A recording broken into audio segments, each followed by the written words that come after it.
engage Bank of Ghana on directive to suspend dividend payment to shareholders. Policy rate maintained at 14.5% for fourth consecutive time. Value of Momo transactions drops after 5 months of consistent increase. COVID-19 impact on Ghana's movie industry, driving theaters becoming the new trend. To myjoyonline.com.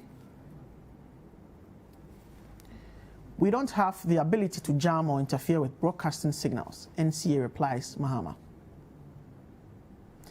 To BBC News, for some global news, Donald Trump accepts U.S. presidency transition to Joe Biden must begin. Finally, some silver lining at the end of the cloud after resisting that attempt for transition to, and probably because of the determination of the cases in Pennsylvania yesterday.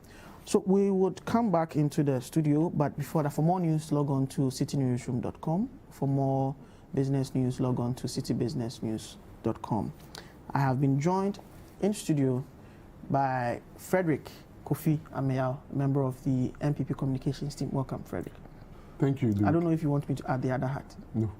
I've also been joined by Alhaji Halidu Haruna, who's a member of the NDC communications team. Welcome, Halidu. Thank you, sir. And a good friend. I know. And then let's go meet. Yeah. Oh, interesting. Yes. Yes. He was in the wrong hall. Which one? Casford? Of course. Oh, really? I don't think that the Casfordians who are watching. I wasn't in Casford. I was in the respectable and dignified hall. Which is one? Kwame Nkrumah? No. Which one? Vaco Hall. Yes. Okay. Then that's That I'll give a you. dignified and respectable hall. Interesting. When you were in which one? The Premier Hall. Ogwa. The Premier Hall. Just next to the Mariners. Yes, the Premier Hall. Okay. All right. So you are close to the sea and you are complaining. Interesting. We'll begin with the discussions, especially concerning the public debt stock, the rising debt stock. The latest figures from the Bank of Ghana indicate that, of course, the 70% threshold, that's 273.08 billion Ghana cedis. That's where the current public debt stock stands at the moment. Now, a story from citynewsroom.com says borrowed money being put to good use.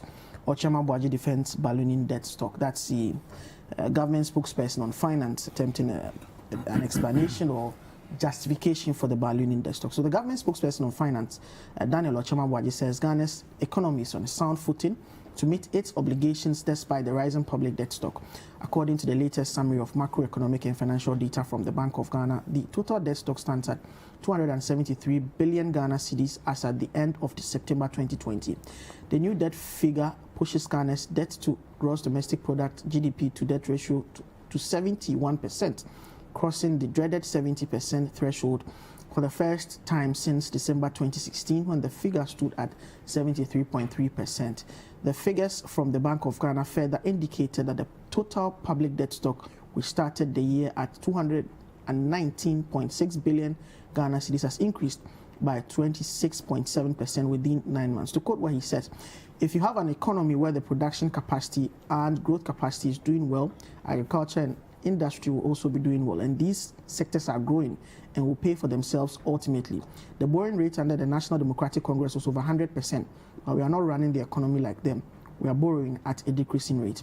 As long as we remain a country that is unable to raise much money to meet our expenditure requirements, borrowing will continue to be part of our lives for some time.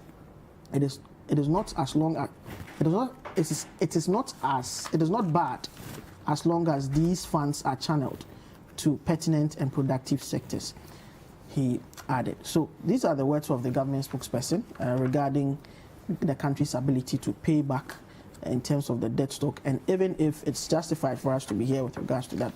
The MPP took over the economy at a point when the public debt stock was at 122 billion Ghana cedis. That's at end of 2016, December.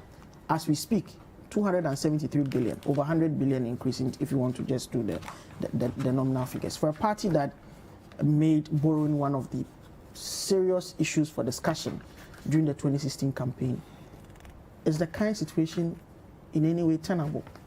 Good morning, Duke. Good morning, Alidu, and good morning to your cherished viewers as well.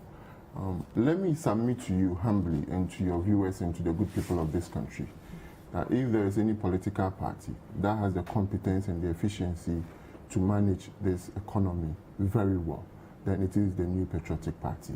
Indeed, we have a demonstrable record. When we took over the reins of this government, we are all well aware of the challenges that encapsulated this economy, to the extent that we had to go to the IMF for policy credibility. And the other day, I mentioned it here, and he told me it's trite knowledge. When you go for a bailout, it basically means that you can no longer manage the affairs of the economy. You cannot balance the economic indicators. The debts stock, and then the legacy debts as well. So, indeed, we promised that the rates of borrowing will be reduced, and that's exactly what we have done. Now, you ask, and the question is being asked, what have you used the loans for, or that's the money? Yes. Logical question. It needs to be mentioned that our friends, when they do ask, and of course Ghanaians, when they do ask, the former president provided us the way forward and how you can find out what we have used the money for. And I recall 2016 when he was asked by a journalist the same question. He referred them to the Parliament of Ghana. That's where you find all the answers. I'm not going to refer Ghanaians to the Parliament of Ghana. I will tell them exactly what we have used the money for. When we came, the Roads and Highways Ministry owed 17.8 billion Ghana cedis. District Assembly Common Funds were in arrears to the tune of almost 1 billion Ghana cedis. Cocoa Roads, 5 billion Ghana cedis. National Health Insurance Scheme, 1.2 billion. We talk about the energy sector legacy debt was about 2 billion. So we needed to have done something. And that's exactly what we did. And we ensured that at least at the end of the day, we will profile our debts, and also to ensure that we create physical space in order to also champion what we promised in page 64 of our manifesto, reorienting the development agenda of this country, making sure that every rural area, every fishing or coastal community also experience some form of development. But Frederick, all these funds you mentioned are statutory funds, which by our laws provide that there's a certain constant stream of income into them once there are payment of taxes, and once there's raising of public revenue, there's a certain demarcation which has a part of the tax revenue going into these areas. Is it justifiable to say that places where taxes go to naturally to be used to retard these debts, you borrow money to pay back, and justify that as the reason why the public debt is going up? You see, borrowing in itself is not wrong, just like Ochem rightly said. The most important thing is for you to expand the economy. You need to increase your gross domestic product. Is that what it is? Yes, it is. Because when you look at what we inherited, that was about 3.4%. We ballooned it to almost 8% at some point. So you are looking at your ability to borrow and your ability to use the money you borrowed into production. Okay, when you are able to do that, yes, of course, we can do the politics with the borrowing. We can use the amount of money you've accrued for politics. But at the end of the day, does it manifest? Is it real in the lives of the people compared to what we inherited? And the truth of the matter is, yes, indeed. Now you are comparing how much we've accrued in terms of loans and taxes. So the people, are they better off than they were under the John Mahama administration? Yes, they are better off. Today, we are able to pay statutory salaries and wages. You don't have any workers going on strike because their monthly salaries and wages have not been paid. In their time, for 24 months, teachers were not paid in this country. NADMO workers went on 15 months without pay in this country. Teachers who had been put onto the public wage bill are the ones who complained about it just being paid just for 3 months. It's important for us to set the facts in right perspective. It's embarrassing for you to say to have teachers were not paid for 24 months. Is it true or not? That some teachers who had been put onto the public wage bill were paid just for 3 months after working for 24 months. That's the right perspective for the issue to be put in. Were teachers not paid for 24 months? Yes, it's true. So at the end of the day, the bottom line is this.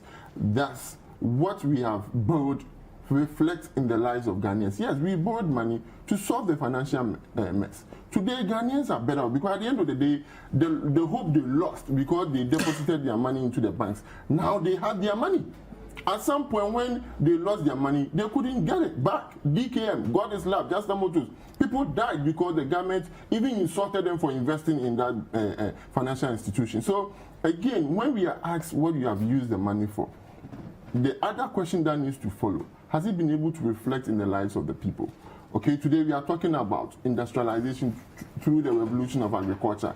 Have you been able to modernize our agri sector? Yes, we have been able to do so through the implementation of planting for food and jobs and planting for export and rural development and other programs that we have rolled out. So clearly, as I sit here as a Ghanaian, I think not just for me, but the ordinary Ghanaian as well, it's better off. For example, the money we brought into the ESLA, is it not reaping us benefit? For 4 years, we are sleeping in light. We are able to use energy for other purposes. Just today when I was coming, I was watching a video, somebody who was selling ice water. For 4 years, wasn't able to sell very much because the lights were not on. ESLA was described as a nuisance debt. As part of the nuisance debt that the young people yes, it was. No, it was. It was. So what we did, it was. But the tenure of ESLA has actually been reprofiled and extended. No, we did something different. We did something different. Instead of pussyfooting around the issue, we went to the financial market, took a large chunk of yes. And at the end of the day, again, the Ghanaian wants to see that when he wakes up, he will see lights. The worker, the welder, and the carpenter, and the mason, and the beautician, and the barber, and all of that, they want to see lights so that at the end of the day, they can have some money to feed themselves and their family. And I am saying that the reflection of what we have done in terms of the borrowing is in the lives of the people. Today, we are able to provide jobs. Today, we are not hearing in this place because you are using generator. You have the electricity company producing it. So, Duke, at the end of the day, I am saying that indeed, we have, in the midst of all of these things, we have been able to balance the macroeconomic indicators. We have done better. That does not mean we've done it all. That is why we are asking the good people of this country to give us 4 more to do better. Okay. Then we'll to Alaja Halidu Haruna now. But on the basis of this call from the Bank of Ghana, a story from citynewsroom.com reads, COVID-19 related interventions pushing debt stock to unsustainable levels. That's from the Bank of Ghana governor. A story reads, Governor of the Bank of Ghana, Dr. Ernest Addison, has stated that the current debt to GDP ratio of 71% could be an indication that government is approaching its limit when it comes to the implementation of its COVID-19 related interventions meant to cushion Ghanaians and businesses against the adverse impact of the global pandemic. Apart from providing free water to the general public as well as free electricity to lifeline customers, as part of efforts to cushion Ghanaians against the hardship brought on by the coronavirus pandemic, government has also given out billions of cedis to small, medium, and large-scale enterprises to ensure they thrive.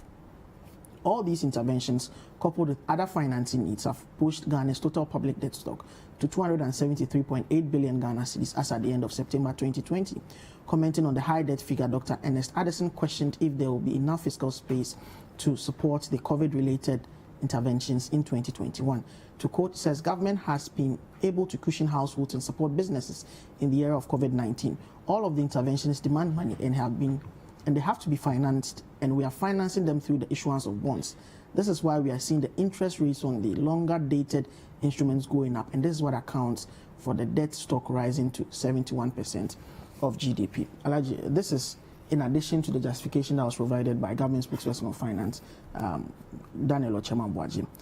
Another part is how government has handled this coronavirus pandemic with the stimulus plan for businesses, with cushioning in terms of reliefs, utility reliefs for water and electricity.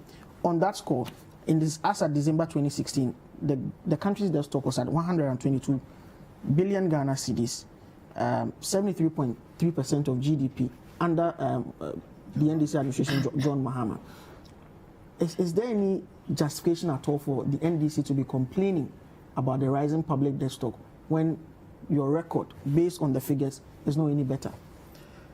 Well, thank you very much, and let me say good morning to our cherished viewers. I think that it's important to put these issues in perspective. Okay. The NDC was in power. The MPP actually accused the NDC of reckless borrowing. As a result of that, we explained to the people of this country that because of the rate at which our debt portfolio was increasing, it is important for government to adopt a different strategy. That strategy was adopted by the finance minister that we term it as smart borrowing, where we managed to allow institutions under government to operate and be in a position to actually borrow on their balance sheet. I can cite the example of Ghana Airport Company. I can cite an example of Ghana Port and Harbour, and then Griku. All these institutions were allowed to borrow on their balance sheet so that it will not be part of the public debt as part of the effort to reduce the increasing phenomenon of our debt. Our friends in MPP in opposition accuse us of mismanagement and incompetence. Today, as we speak now, you have just asked him what the money was used for. He has not been able to mention. All the things he mentioned were statutory. You reminded him, and he claimed that while the lives, it has to reflect in the lives of the people. Just pick your camera, go to the street, and speak to the Ghanaian people, whether indeed their lives are better than what it was under the NDC. The New Patriotic Party should not be saddled or saddle this country with rising debt portfolio. They have no reason to do so because we've been running deficit budgets since the beginning of our life as a republic. How different is this? If you recall, prior to 2016 election, the EIU issued a report telling us what is it that we should expect after the 2016 election. The report of the EIU indicated that whoever win that election will preside over a strong economy as a result of an investment being made by the John Mahama administration. Mind you, under John Dramani Mahama administration, we invested $7 billion in the oil sector, which resulted in the discovery of 2 oil fields in addition to 1 oil field that we inherited. But the Atamils administration also took over an economy that had just discovered oil, which led to the country's, highest GDP rate ever. So you see, took over from Akua administration that had done that. In terms of record of economic management, the MPP keeps telling us that they are better management of the economy than us. And if you go back to track record, they have not been able to attain that height when it comes to the growth of our economy. But yet, they always pride themselves of increasing the economy of this country. I'm saying that if you have 2 oil fields, that has resulted in increase in terms of the capacity to drill oil. We inherited 80K per day, and we were able to discover 2 additional oil fields as a result of the $7 billion investment by ENI into the oil sector. We have increased it to 200,000 per day. What it simply means that they have more oil revenue to run the development of this country without necessarily relying on borrowing. But yet, they have borrowed even more than us. So the point I'm making here is that the New Patriotic Party should be embarrassed and ashamed because they have accused us of engaging in reckless borrowing. Today, as we speak, you cited 122 as the public debt. We are talking about 273 billion. Plus all the coronavirus interventions. You see, the coronavirus, which has actually been touted as one of the best management cases world over by this administration. Countries across West Africa have also experienced coronavirus, and they are doing better than us. Today, they estimate, why? Rwanda, Cote d'Ivoire, they are growing more than 2%. They have estimated to grow the growth of this country by 0.9%. And which I believe strongly they are going to lose the election. And we are simply going to inherit a growth of 0.9 as compared to 3.5. But in terms of the reliefs that are being enjoyed in this country, which has been, international news outlets, Washington Post, and the rest have all hailed the way this administration's management of the COVID situation in the country. So if you are doing that, if you are comparing with the figures, you should also compare the outcomes. Don't let us find excuses for them. We manage this economy under Dumso. They chastised and attacked us for mismanagement. Dumso was a crisis. You recall, Baumia actually decided to make a comparison of the 2 situations. And so you cannot tell me because of COVID, then we should accept the misuse and mismanagement of our resources. You cannot tell me that. As we speak now, 200 million Ghana cedis were drawn from the stabilization fund, which was established under John Mahama administration. But yet they have the audacity to go out there and tell the good people of this country that we left them nothing. Complete dishonesty. And so we are saying that this is sad. It will not necessarily be correct, because from 2017 up until now, there are also inflows into this is statutory. Ask them. The Ask Public them how Revenue much they Management added. Act How much- establishes the fact that how much a they percentage added. of our oil revenue goes into that How much the they added stabilization to fund. that? How much did they add to that? But the point I want to make is the that statement you made we was have- that it's I as said if entirely the 200 money was taken you from see, school it from has what to take, it Dramani has to Mahama had take a left. visionary leader to put in place a way to manage the resources of our country. The Oil Management Act was passed under the John Mahama administration, Granted. where we have the Stabilization Fund, the Heritage Fund, and then Budget Support Fund. All these were meant to support in terms of crisis when we have a situation. The Heritage Fund is meant to actually protect the generation yet unborn. Should they come, they will have something at least to also benefit from. The Stabilization Fund was meant to support in terms of crisis, and I'm saying that it has to take a visionary leader to do so. They accuse us of mismanagement as a result of doomsday, etc. You have the president going around telling us that we do not want a doomsday person to come and then do all kinds of things. But let me say this. The MPP keep telling that they resolved doomsday. They are not able to tell us the steps they've taken to address the issues of doomsday. We met 3 situations when we assumed office: finance, generation deficit, and then fuel. John Dramani Mahama administration did indicate that I am not going to blame anybody, even though in history, if you follow the history in this country, every government experienced doomsday. In fact, the President Kufuor's administration was not an exception. 2007. They have to mobilize pastors to go to Akosombo to go and pray, thinking that at least God should intervene. It is not about using the brain to resolve the problem. You recall the purchase of the toy machines as described by Rukububi. All these things. So there are evidence of doomsday from time immemorial. John Dramani Mahama inherited this country and beat his chest. He said, I am not going to accuse anybody for being responsible for this. I will fix it. Indeed, by the time he exited power, he did that.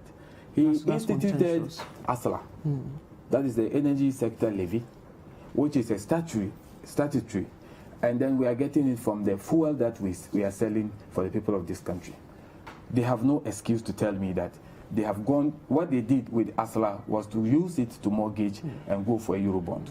They've taken 600 million from it to pay pensioners, misuse and misapplication of that fund. As we speak now, the IPP have issued a warning letter to the energy management institutions telling them that we are going to shut down if you don't pay us. They accuse us of mismanagement, yet they have gotten more. They are unable even to fix most of the challenges. He who has been given more is expected to actually deliver more. As we speak now, they have not been able to meet our standard, and that is a fact. And I'm saying that the MPP has no excuse when it comes to borrowing. There's no justification. They have just misused the money. Baumia accused us of consumption. They said we have decreased the investment in capital expenditure from 9.5% to 4.5%. Today they are doing less than 2%. And yet they are quiet. And they are telling the Ghanaian people that they are doing investment in infrastructure. All these are hoax. They have no evidence to prove the usage or the money, where they have directed the money into. We can pinpoint, after getting 54 billion, we can point out significant development in our country where we have done investment. Etabu gas is there, Terminal 3 is there, the port expansion is there. All of these are evidence of the investment we have made with the resources that we I'll give you the opportunity to respond. So we'll take a break here. When I come back, I still have this to do Alhaji Halidu Haruna and Frederick Kofiamia. We would take a last bite on the issues regarding the rising public debt stock and move to the other related matters. This is Breakfast Daily on City TV. Stay with us.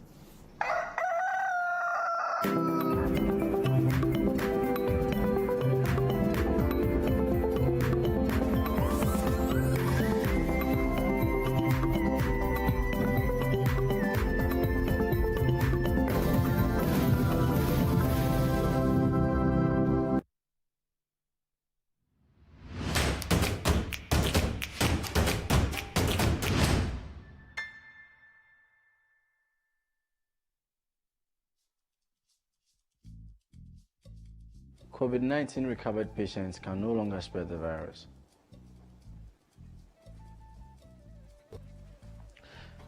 Let's show solidarity to recovered and coronavirus patients. No stigmatization.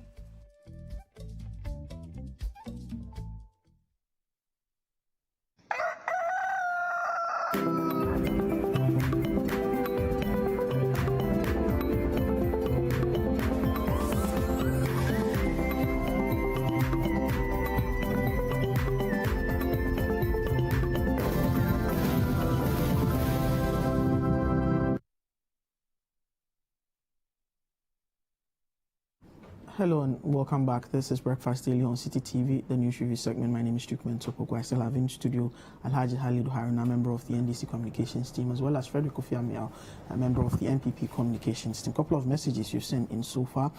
This one from Camille Yasaba in Tamale says, good morning, Duke. The Nanado administration has borrowed to improve the well-being of our economy and for the betterment of the citizens in this country. Ibra in Cork, Republic of Ireland says the economic wizard Dr. Baumia had only one plan: borrow, borrow and keep borrowing and nothing to show for. Wonderful plan by the MPP party, which says they have the men. Ankama Foster Chimarebi says, Ghanaians, I will continue to say Ghanaians will see massive development done by our president Nanado. For massive development, Ghana will continue to work again. Musa Abatwa says, when you have a leader that considers good infrastructure as priority, that's the leader Ghanaians must vote for, because it boosts economic activity not only in urban areas but also in rural areas. Okay, so I'll come back to you. You have 3 minutes to respond to the issues raised by Alhaji Halidu Haruna with regards to government's management of the economy and the utilization of the borrowed money so far. You see, in the midst of this discussion, we seem to forget one thing: the history of our borrowing. Okay, let's go back a little bit. By the time the MPP administration was leaving office in 2009, okay, our total debt stock was 9.7 billion. Yeah. So you ask yourself the question: when they were leaving, how much was it? 122 billion. So look at the difference. Okay, in all of this, again, there are 3 characters involved here: the Ghanaian, the NDC, and then the MPP. The Ghanaian want to know, want to ask, in the midst of all this banter, this discussion, this back and forth, what has been the benefit to me as an individual? That should be the topmost priority of all these discussions. Okay, we can go back and discuss and, you know, go into the issues of how much you borrowed and how much, what you use it for. But at the end of the day, let's ask ourselves, the Ghanaian living under the John Dramani Mahama administration as against the Ghanaian living under Nana Addo Dankwa Akufo-Addo, who is better off in the midst of all this discussion? And I want to submit to you once again, respectfully to you and to your viewers, that the Ghanaian is better off under Nana Addo Dankwa Akufo-Addo. Because why? Because we were able to manage the economy very well. Today, you just read it, Bank of Ghana policy rate is lower, 10 points lower than the NDC. It takes better and efficient management of the economy to do that. Today, inflation is better under the Nana Addo Dankwa Akufo-Addo administration than John Dramani Mahama. The question is, how does this translate into the lives of the ordinary person? For example, that's the question. I was coming there. If under John Dramani Mahama, you go to bank and you borrow 100,000 Ghana cedis, at the end of the year, you'll be paying around 33%. That means 333,000 Ghana cedis. Today, under Nana Addo Dankwa Akufo-Addo, if you borrow, you take a loan of 100,000, you'll be paying around 22,200. That means it's 10,000 that you are saving. 10,000 can do a lot in the life of Ghana. Today, under Nana Addo Dankwa Akufo-Addo, if you go to the market and you buy something for, say, 10 cedis, okay, in the next, say, few months, maybe you buy it for 10 cedis, 50 pesos. Under the administration, you'll be buying around 11 cedis. So we are talking about how these things reflect in the lives of the people. Because of better management of the economy and creation of physical space, we are able to reintroduce the allowances that we were paying to our trainee teachers and all of that. They couldn't do it because they couldn't find the money. At the end of it, you see, what is critical in all of these things is that when you are able, you borrow, you are supposed to use that money to boost the economy. Okay, it's supposed to be a stimulant to ensure that the economy expands. When the economy expands, that means people will still get jobs to do. it means the ordinary Ghanaian would do well. So let's ask ourselves whether we were doing well under John Dramani Mahama. Of course not, because when the youth of this country asked the NDC, John Dramani Mahama, to give them jobs, you know what he told them? He said he wasn't a magician. But if it's also about borrowing to run a country, to quote Eslawusu's words, even a child can run the country. No, you see, I've said to you. This is on record. Of course. I've said to you, it's not just about the borrowing, but how you borrow to manage the economy. Okay, they were managing the economy on taxation basis. We are doing so on production. That is why we've been able to reduce about 17 taxes in this country. They even increased taxes on condoms and cutlasses in this country. That's what they were able to do.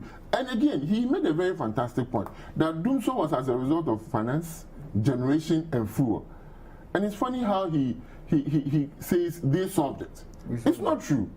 Because when you read Ghana Energy Commission's reports from 2013 to 2015, I humbly submit to you executive summary from 7 to 9, especially 2015, they made it abundantly clear that we didn't have a generation issue because we have more installed capacities in our corner. But in terms of the financial issue, the IPPs as we speak are demanding monies. 1.08 billion Ghana cedis over the past few years. Despite the cash water mechanisms, that money has still not been paid. We went into power purchasing agreement with these independent power producers for capacities and turbines and generations we didn't need in this country. True or not? Today we have more than excess, and you know the excuse they gave? Oh, we'll be exporting it. When you go into a contract of take or pay, you know what that also means? It means that whether you use it or you don't use it, you'll still be paying. Today we have to renegotiate with these independent power producers so that they could be able to reduce the amount of money they'll be taking from us for absolutely no work done. And that is what they did to us as a people. So for me, the bottom line is clear.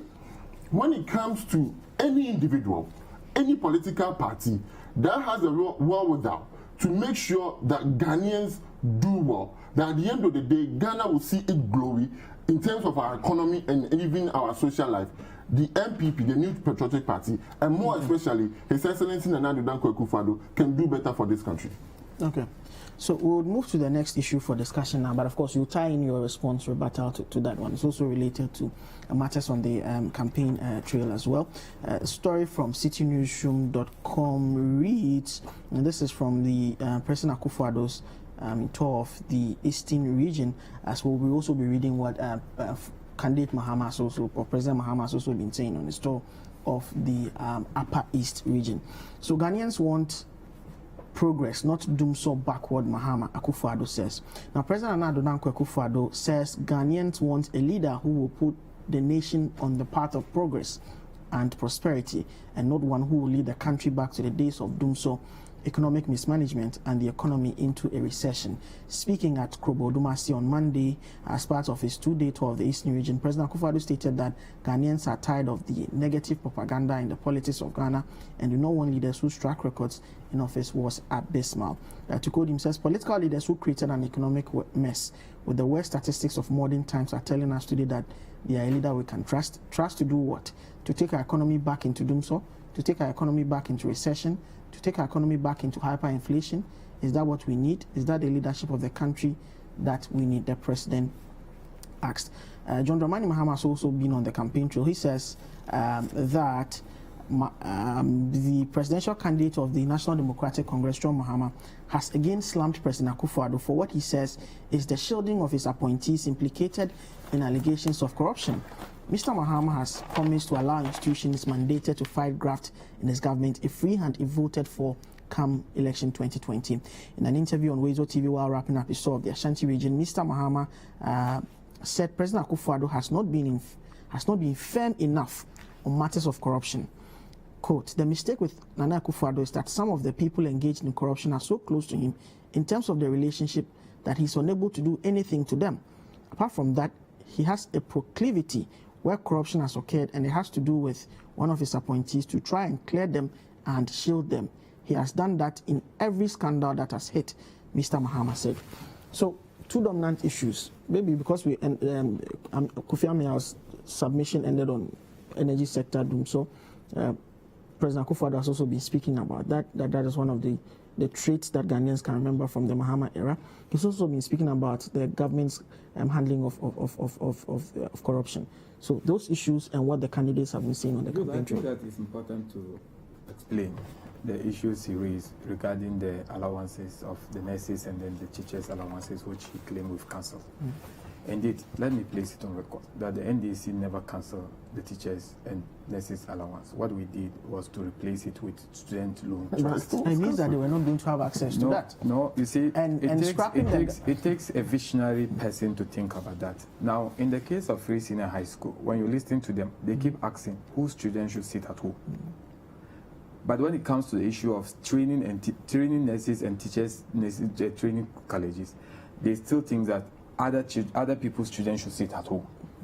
The Mahama administration observed that because of the allowances, they have been a quota. The government always assign a quota to the admission of students into these two institutions.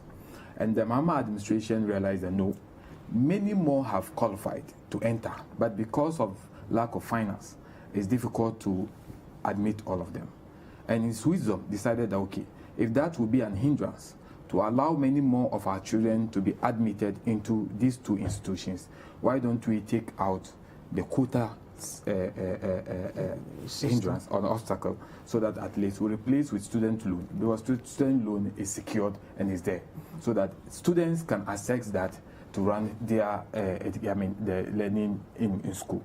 Now, in doing so, we decided to withdraw the allowance, replace it with a student loan, and remove the quota. But and at the end of the more. day, that policy decision or policy priority turned out to be quite unpopular. You see, the reason why it was unpopular, it was to the done, extent that your flag bearer done, now has to it was done, quote, eat back his words regarding that. It was done during an election year, and we have little time to explain for people to appreciate the reason behind it. And as a result of that, we paid dearly for it. But I'm sure today, many more who are watching and who have their children sitting at home, they've qualified and they wanted to enter into but nursing. But the basis has not changed. So why is the NDC manifesto saying something different now? The NDC manifesto is saying that, allowances. listen carefully, we are going to maintain as we engage the stakeholders, so that when there is an understanding, then we can clearly then move on. So it is not different. We are maintaining it, but we have to engage stakeholders so that they will understand and appreciate the need to expand so that we can get many more into. Because if you have many of our children educated as nurses, teachers, etc., it helps the economy. And let me make this point clear. If not because of that policy, it would have been difficult for us to employ nurses into our hospitals today, because we may not have been training more of the nurses. But because of that policy, we were able to do that. But now, the other side of it was that because of the numbers that were being shared, there were a lot of people at home who had not received their financial clearance and the rest. But every now and then we see the picketing and the let me tell you the things that I've heard that these people asking to be go to Ghana Health Service public wage bill. Go to Ghana Health Service website, and then there is a record of employment of nurses there. At least in 2012, the total number of nurses in this country, national, was 11,125 nurses working within the health sector. As at the time John Dramani Mahama was leaving office in 2017, nurses who were employed working across the nation was 58,608. What it simply means is that if you take the people who have not been put on. But there is a certain arrangement made by the John Mahama administration to address that issues of backlog. That is the expansion of the health sector, where we have numerous hospitals, etc. When they took over, tell me one hospital that they have built, none. And so the Tolan District Hospital yesterday was commissioned by the Vice President. Was it their record? That's so then the issue of the teachers that were not paid for 24 months, that is true. It is true, because you see, employment of teachers was supposed to be done by the Ministry of Education, not head teachers. Most of the teachers who suffered that were teachers who were employed by headmasters. They were not put on the national grade, that is the salary wage, public wage. Now, most of the headmasters, what they did under our government was that they may have some deficit in terms of employment within their schools. So they will arrange with an individual who is a teacher that, look, you come, come and start teaching, so that when GES is going to employ it, we will then recommend you for your employment. Now, these teachers worked for 2 years. So they were employed by GES after the 2 years. Then government decided that we'll pay you just for 3 months. We'll pay you 3 months, but you have to go through validation to confirm, because these are the same people who accuse us of corruption. And so, in an attempt to ensure that indeed you have worked what you are asking for, what you are asking to be paid, you have worked for it, they turn around and accuse the same government of trying to verify and ensure that whoever earns a peswa from the state actually deserves to earn that a peswa. And that is a problem that they have. That is their cup of tea. The good people of this country, certainly, who will speak and will let them understand steps that we've taken to address some of these things. Now, Nana Addo Akufo-Addo, honestly speaking, sometimes when he speaks, I have a fundamental difficulty as a president. As a president, you represent the conscience of our nation. People look up to you to learn. And indeed, the fact that you are seeking to lead again does not necessarily mean that you must tell untruth in respect of what you have inherited. I have listened to a voice while sitting at in your reception where he was saying that at Votarigi, that zero development. Jude, is the president speaking the truth?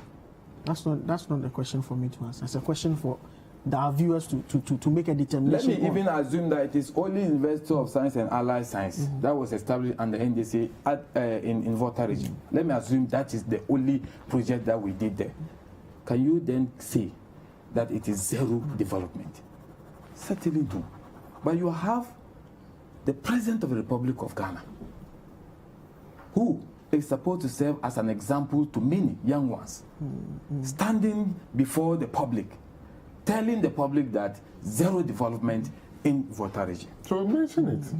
I just mentioned University of Development, University of Allied Science. To be fair, that was done in. That was in. But he said the NDC. That was in Mills. No, but he said the NDC. He did not say Jomama or Atamas. Anyway. No, but he said the NDC. So proceed with it. The president said the NDC. That is what he said. On the basis of that, that's why I'm questioning his claim. We have over 24 E-blocks in Volta region. We have an airport in Volta region as we speak now. They accuse us of saying that it's an artistic impression. That was what they said. Is the airport today, it's a reality. It's there. So that is zero development. So sometimes I wonder what sometimes Nana Addo Akufo-Addo wants us to believe. Now, in fighting corruption, you see, this is a book that they presented to the people of this country as the 2016 an agreement with the people, the voters, that should they be voted for, they would do ABCD. Page 135 of this manifesto. Let me quote, with your permission. The MPP will fight corruption head-on through preventive, detective, corrective, and punitive actions, unquote. You tell me, which one of these can we boldly say that under the watch of Nana Addo Akufo-Addo has been implemented? The key promise was the setting up of the office of the special prosecutor. That has been accomplished. We resourced. Setting up a lot of things have been almost all appointees who have had issues with corruption. The president, by his power, has referred most of these to the state institutions for investigations to be conducted. That's the best he can do. We don't run a dictatorial presidency where president says go to jail and have to go. Under John Dramani Mahama, when an investigation was conducted into the National Service Scheme, people were put before court. John Mahama was accused of corruption. He was rather fighting. You cannot fight corruption without transparency. You fight corruption by running a transparent government, making sure that when it comes to your attention, when issues of corruption comes to your attention, you take steps to ensure that punitive actions is taken against individuals involved. As we speak now, tell me, just one person. Who, apart from, even Ajeni, the PPE boss, Ajeni Ajeni, 35 million Ghana cedis in his account. $4 million Where did he get the money? He couldn't explain. The criminal investigation is still with the Office of the Special Prosecutor. And so I'm saying that Shiraj report had to do with just conflict of interest. But at least he could not, per the report of Shiraj, he could not explain how he came by that money. He could not. That's why it's with. And you have you don't only dismiss. We don't only dismiss. So when you dismiss, you actually put you put him before court for him to answer for his deed. That's the criminal aspect with the Office of the Special There's a strange thing happening under this government that you people are forgetting, and I think that it is not too fair to the people of this country. This government appears to be handled by the media with kid glove. Really? And that is, yes. Oh, you see, the standard that John Dramani Mahama suffered, the standard that he suffered whilst in government, that same standard is not being applied in the case of Nana Addo Dankwa Akufo-Addo. Well, I can't say same for him. I am telling you on authority, that standard is not being taken. In fact, there are evidence of effort by John Dramani Mahama. He investigated Jida. As a result of that, his own member of parliament is languishing in jail. At least, if you recall, when Occupy Ghana organized the forum at the Teachers Hall, Reverend ICCG man, what is the name? Otabel. He's not here to respond. No, so if you are not going to make damning allegations, it's not a damning allegation. He admonished the government of the day then, John Dramani Mahama, that to fight corruption, you deal with your household first. That was the admonishment he gave to John Dramani Mahama. And John Mahama heeded to that advice and dealt with his own person. Look, you think it is just easy, and that John Mahama is so wicked that he wanted to put his own party person to jail. But that is what the law says. Okay. That was the commitment he made. And I'm saying that same commitment, we cannot see that same commitment when it comes to fighting of corruption under this government. Duke. Corruption, fight against corruption. Yeah, let's go back. Has the MPP lost the fight? No appointee prosecuted so far under the MPP administration. But does it take the executive to prosecute? I get that, but he's talking about commitment to that. Almost, I mean, John Mahama also mentioned it yesterday that almost every appointee of government who has had to face some form of investigation or the rest directed by the presidency has been cleared, even though the judiciary does not conduct that. When it comes to corruption allegations and indeed every other part of the government sector, the buck stops with the president, even I'll come to the corruption aspect component, but it's important to go back to where we began. You see, my brother was struggling to explain the allowances part. Okay, he's a good communicator. I would have avoided it because the explanation is very weak. Okay, extremely weak. Then you also talked about the teacher. It's a government. It's a policy choice that was taken by their government. So which actually has been reiterated now per the explanation that he gave. You see, you have a government that took a policy to cancel the allowances for whatever reason they gave, which was not popular. For that matter, they were booted out. This same person comes back again. Indeed, he said that even if he will be voted out, he will still maintain that policy, and he did. Now he comes back again and tells us that, oh, I will bring the allowances, but I'll maintain it. Where is the standard? The hypocrisy. So what has changed? And you tell us, oh, when I come back, I'll continue to pay, then continue to engage. Engage who? The very same people, the same Ghanaians are saying we want the allowances. So clearly, this is a hoax. This is not something that they can do. Let's come to the real issues. You see, I want to maintain that when it comes to leadership or an individual who will be able to do things to make Ghana better off, it's His Excellency Nana Addo Dankwa Akufo-Addo. What's the basis for this? My basis is the fact that when, against all odds, people did not believe, especially John Dramani Mahama, did not believe that free SHS was possible within first 9 months into his administration, he implemented free SHS. When we thought, the youth of this country thought, where is hope? Where are we going to get jobs? To the extent that graduates had to form an association. He said, I'll give you jobs. Even NAPCO was not even promised in our manifesto, but we wrote NAPCO out. Now today we have over 90,000 people, graduates who have jobs. Are they sustainable jobs? That's the question. Today, are you aware? If you are not aware, let me tell your viewers, GRA, those NAPCO, beneficiaries, they've been asked to apply so that they'll be absorbed into the mainstream. Yes, we have an exit plan, and about 30% of them are being absorbed into the mainstream. So clearly, when our people, our friends in the north were screaming that because of the weather activities, that they need some form of irrigational project, we have done so by introducing the One Village, One Dam. Even today, we know Cape Coast to be a citadel of education. Today, Cape Coast is gradually becoming an industrial hub. When we go to Cape Coast, we have Nexing paper company there. We have a gas cylinder processing or production there. We also have fruit juice processing, all in Cape Coast, all in Central Region. That's only one part of the country. This is a this is across the country. We have cassava according to the last presser water, from the Nanakomi, only less than 80 of these projects have been completed across the country. The one and some of them too are partnerships to revamp already existing industries. The essence of One District, One Factory was to provide jobs. So at the end of the day, when you have an ailing or a non-performing company, and government through its policy, One District, One Factory, revamp the industry and is doing well and is employing, it's a good thing. For example, when you go to Western Region, Wamco, that cocoa processing company, it was almost dead. We have revamped it. You see, on the issue of corruption, okay, His Excellency Nana Addo Dankwa Akufo-Addo appreciate and understand what the executive must do, and that they need to reform our institutions to be able to fight corruption, especially how we spend.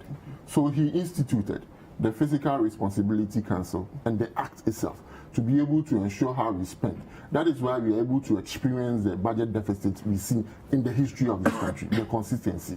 They were not able to do that. That is why from 2012, 2014, 2013 and 14, we experienced in this country double-digit budget deficit in this country.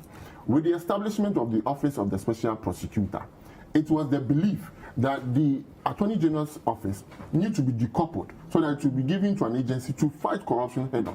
And it might interest you to note that some of the agencies, most of the the most sensitive agencies that fight against corruption, the Auditor General's office and the Office of the Special Prosecutor, these two individuals, these two offices, they have admitted that indeed when it comes to provision of accommodation or facilities for them to be able to do their jobs, this executive has been able to do so. And all the two celebrated anti-corruption fighters as we speak are no more there. Citing various reasons. And there are reasons. Amido has resigned.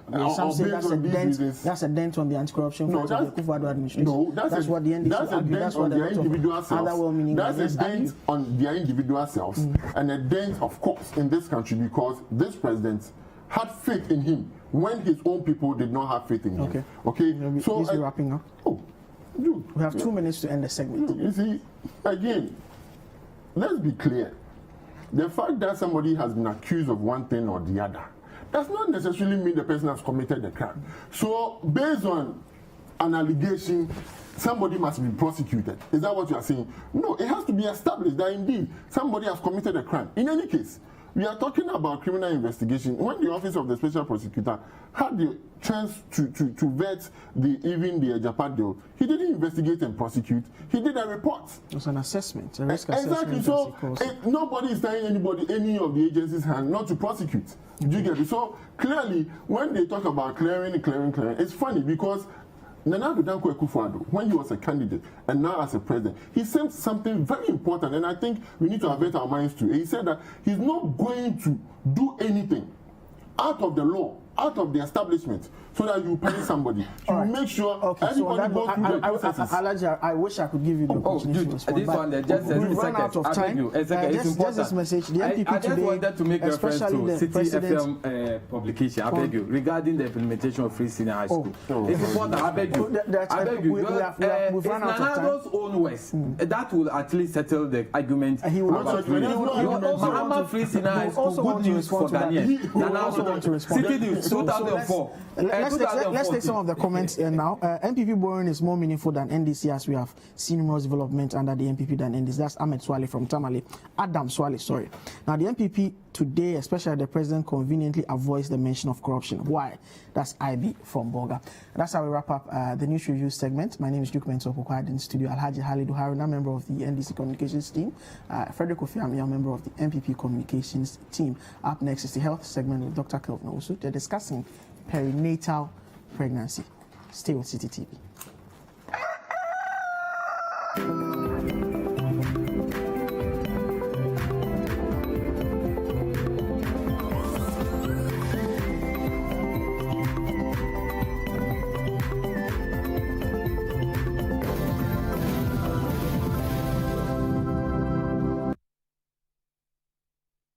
My bro, sa double track system with the upgrade one. Did I cry to be? Sir John Mahama ni NDC. Edin kunim December 7th elections here. Eto obetwa. Me titin sembu oriem say you Mahama samba. Eye free SHS no obetwem. Enya no krebra. John Mahama ni NDC. Ene besisi community day senior high schools. E the shares have free SHS yase. Na fa e den ade ono ade aba no. Wo besan betwam. The person why ne say oba be yi sa double track system yi every ho. Wo hye nkwala na de suemu kena. E ma ni tumpon. Me de me de kura ne say sa activate no. Technical and vocational education training no. Eno so be ye free. Say they asem de teacher Emilia. To wa resume say you Mahama samba. Double track system yi obetumi to ase.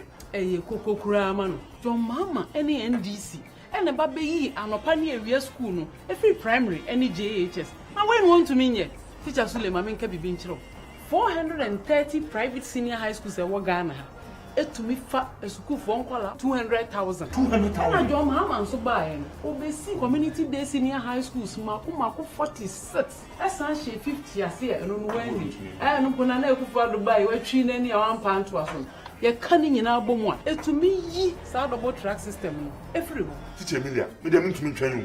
7 December beba na mato ma John Mahama NDC. Wo mo no mo da number 2. Na sa traffic light double track system yi die. I was said to chat.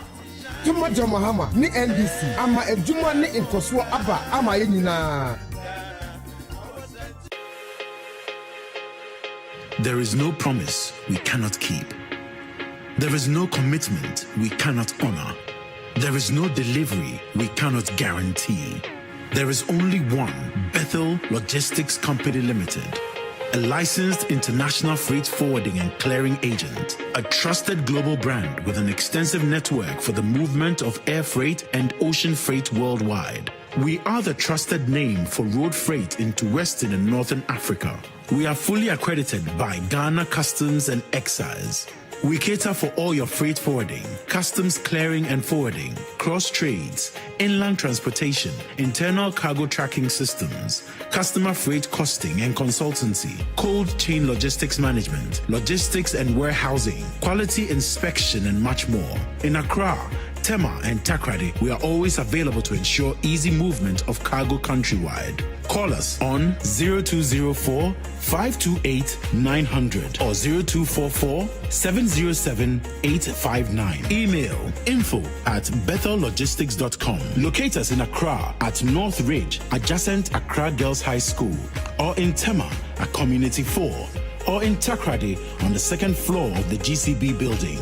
Website bethellogistics.com. Bethelog, experts in shipping logistics.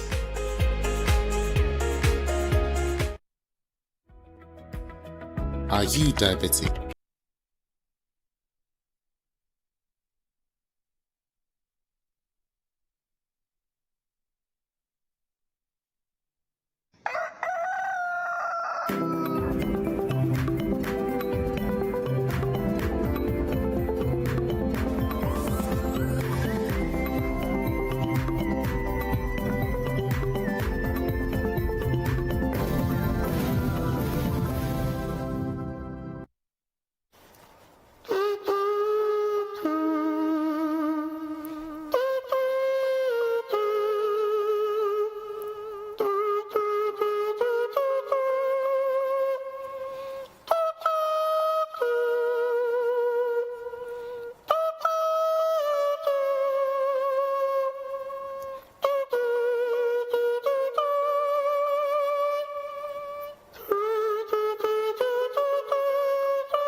you.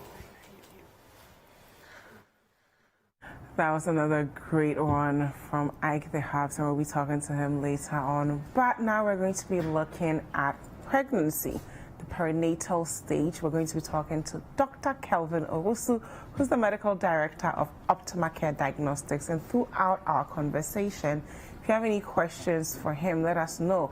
The hashtag is Breakfast Daily, and the WhatsApp line is 0550585832. If you're outside Ghana, just use the country code +233, and we will receive your messages. Good morning, Doc. Good morning, Dziffa. How are you? Very well, very well. Are you ready for election season and all the craziness? It's crazy out there, but yeah, well, it's a constitutional duty, so we have to perform it. We need to make sure we're safe while we do it. Very important, because there's still corona out there. Yeah. It's very, very important. Definitely. Now, pregnancy, perinatal stage, why is it important? Well, it's very important because a lot of things can go. In fact, a lot of things do go wrong during that time. Yes, during that time. And if we know a lot more about it, we can help reduce the incidence of perinatal mortality in the babies and maternal mortality as well, because the two sort of overlap at this particular stage that we are talking about. Okay, so what's the time frame that we're looking at? It's interesting. So, peri means around. So, perinatal technically means around labor or around birth. But the thing about pregnancy is that we really don't know. If you pick an individual woman, we can't tell when her labor will start. I mean, we do know that pregnancy is about 40 weeks. Yeah. When you complete 38 weeks, we say you can have you can deliver at any point from there, and you have a bouncy baby, a baby boy, a baby girl, and a mother should be fine, baby should be fine. But some babies tend to be born earlier, and so the perinatal period is quite prolonged, it's quite long. So it starts from the period of viability. Okay. And what period of viability means that the point from which, if you deliver that baby, he or she can survive on his or her own. Okay. And in Ghana, our period of viability is 28 completed weeks. Okay. So anytime from 7 months going, it's considered perinatal, because labor can occur at any point at that time. Okay. So that's really it. And it ends 1 week after the baby is born. So perinatal is from 28 completed weeks all the way to 1 week post labor or post birth. So postnatal. Why is this period so crucial to the survival of the baby and the mother? Well, because like I said, a lot of things can go wrong. If the mother's health is not good, if the mother has poorly controlled diabetes or poorly controlled hypertension and blood pressure, all these can affect the baby. Can affect the baby because both of these conditions affect the placenta. So when the placenta is not able to support the baby, now to the layman, the placenta basically is the baby's support system. That's how the baby gets food. Yeah. That's how the baby gets nutrients. That's how the baby gets everything the baby needs. So the placenta is not able to provide all of these things. There's a problem. And the placenta is the link between the baby and the mother. And so if any problem the mother has will be translated to the baby through the placenta. And so poorly controlled diabetes or hypertension can affect the placenta's circulation, which then can affect the baby, which could mean that the body sometimes, if it's severe enough, the body will find ways of protecting the baby by causing an early labor. So you realize that a lot of the children that are born premature is probably because the mother had a health condition, a health challenge, and so the baby had to be born earlier. And we know from our discussion last week that prematurity or preterm is really a big problem. In fact, one of the major causes of death in this perinatal period is prematurity. And so anything that causes preterm labor is a problem that we need to deal with. And so the perinatal period is a critical period where the mother's health needs to be taken into consideration. You see, and let me just backtrack a bit. Now, we said the period of viability is from 28 weeks, which technically means that anything that happens before 28 weeks is not important, in quotes. I'm putting it in quotes because I'll come back to it. Because if a child is born before 28 weeks, I'm talking about in terms of Ghana, a child is born before 28 weeks, there's a high 98% chance that baby will not survive. Okay. And so really, it's when you cross that period of viability, then as medics, we need to do everything possible to make sure that baby, the child will survive. Exactly. And so if a termination of pregnancy or a preterm labor that happens after the period of viability, it's a big deal to us because it means that something is not being done right, or something is not being put in the right condition, and that's why that labor has occurred. Because you've lost the full full-grown human being. Exactly. And so it could be from the mother's side or from the baby side. I've already addressed the mother's side. The other thing, and we don't have much time. On the baby side, there could be things, there could be factors that could trigger an early labor. Okay. You know, some chromosomal issues, or the babies may also have a health challenge, and sometimes they might, if they have issues with their heart, for instance, it might actually precipitate labor. And this labor could be artificial because the health personnel may have to induce the labor. Okay. You know, if the baby is, if the baby's heart is failing and we can't intervene from the outside, we have to deliver that baby so that we can intervene. You know, so there are a lot of things that we could precipitate or could result in a preterm labor, both on the baby side and the mother's side. Now, if the child is born preterm, obviously there are challenges. Breathing, because the lungs are not fully developed, temperature control, because the skin is not fully developed, even how they will tolerate food, because again the intestines in the stomach is not fully developed. So all of these are challenges, and that's why we lose a lot of our preterm babies. And so as much as possible, we need to do a lot of things in the perinatal period to prevent negative outcome. Okay, what should those things be?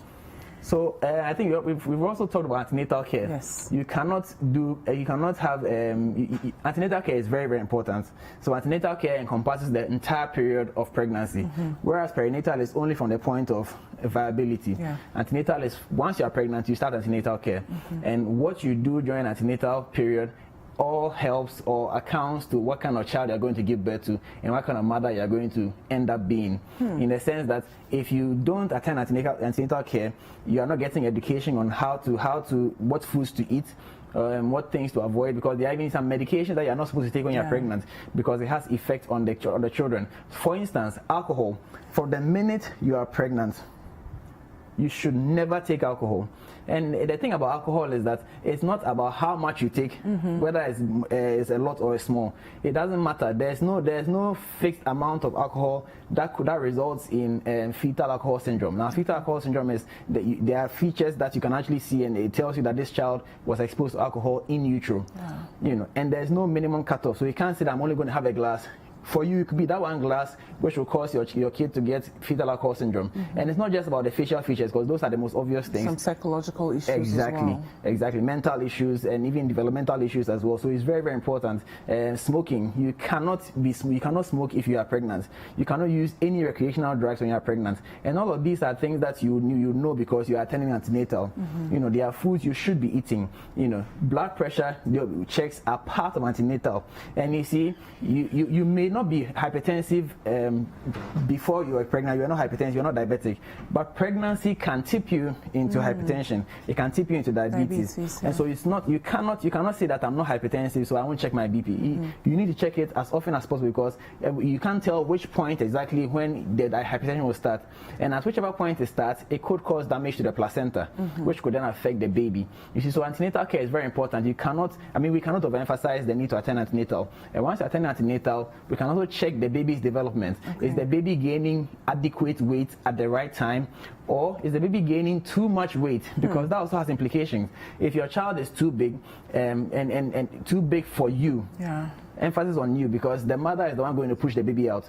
And so it could be that it's possible that a child may be within a normal range of weight, but because the mother is small, she will not be able to push this baby out. And so it takes a doctor to do that assessment and decide that it will be better for you to have a cesarean section. If you attempt to push this baby out, we are going to have a negative outcome, you see. But it could also be that the child is big, but then the mother is also quite so she can handle it.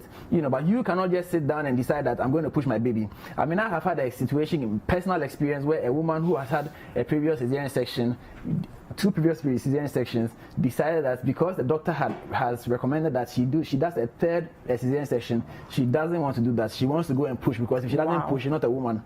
Now, how dangerous is it to even attempt to push after you've gone through? That is deadly.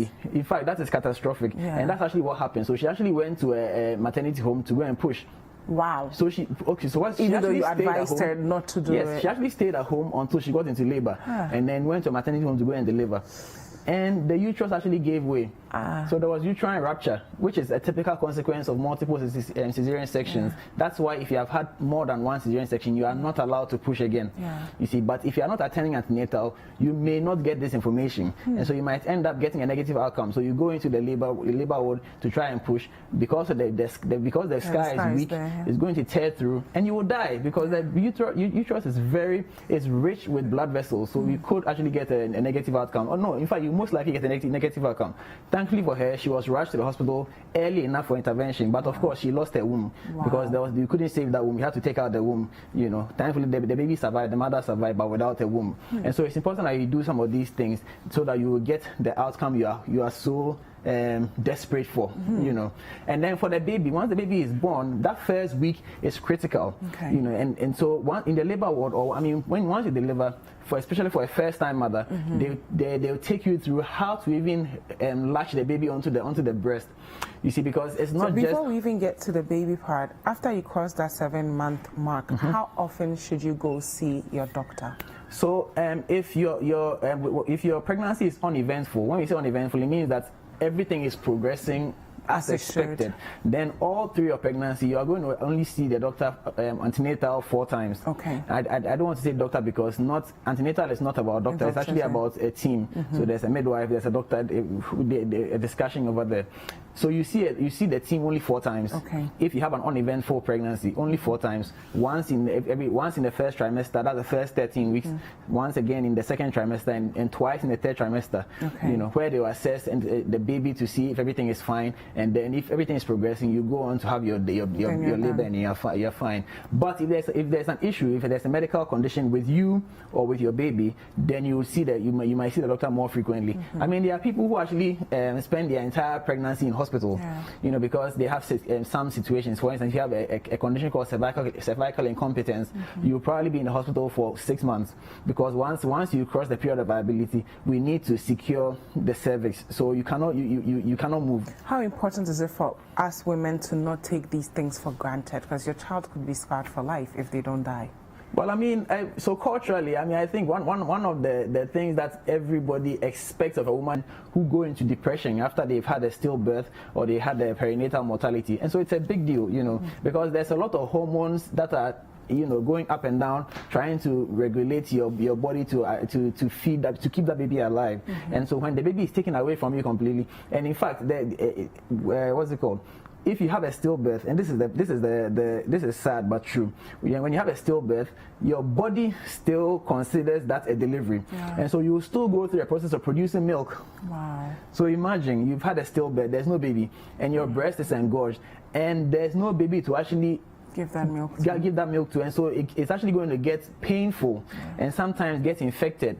You know, so you are going to go through all of that, and there's still no baby to show for it. So it's very, very, very, it's a difficult thing. And so once you are pregnant, you need to take all these things seriously so that you can get the outcome that you are looking for. It's very, very important. So, and I was mentioning that, so when the baby is even born. Yes, and before that, I want to mention our social media handles so that if you guys have any questions for Dr. Kelvin, let us know. We're discussing the perinatal stage. It is really important that we all give birth to healthy babies, and the things we do while they are in our wombs and when they come out, they are crucial. If you have any questions for the doctor, let us know. The hashtag is Breakfast Daily, and the WhatsApp line is 0550585832. Go ahead, Doc. So, and thank you for that interaction. Let me just go back one step. So, it's not just about having a successful delivery of a healthy baby per se, but antenatal also tries to identify whether this baby that you are going to deliver is a baby that should be delivered. And what do you mean by that? Because no mother would not want to deliver their baby. Very true. You see, but some babies may not have formed properly, and so there's no point going through 40 weeks of pregnancy to deliver a baby who was not going to survive anyway.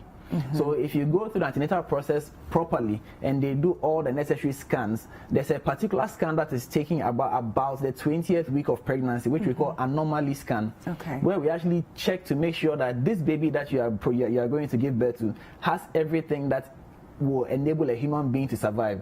That this baby does not have 3 eyes or four arms, or this baby is a normal baby that you're going to deliver. So when you go to the anomaly scan and everything is right, then all the necessary things are put in place. Okay. Or if they pick up something that suggests that this baby may have this particular health challenge, then could there be an intervention even before the birth of the baby, so that baby is born without any problem, or immediately after the baby is born, the team is already on standby to pick up this baby and do the intervention that is necessary. You see, because we lose a lot of babies because nobody knows what was happening. So the child is born, and only for you to realize that, oh, this child was not ready. Yeah. Even though it's 40 weeks, she may have benefited from another week or something. So there are things that can be done in all this regard if we actually know what we are expecting. And after the child is born, I keep getting interrupted here. I hope there's no interruption. No more interruptions. So after the child is born, the mother needs to be taught how to breastfeed, how to position the baby, how to put the baby, where to even put the baby, because the people assume that the child gets the milk from the nipple, but that's actually not entirely true.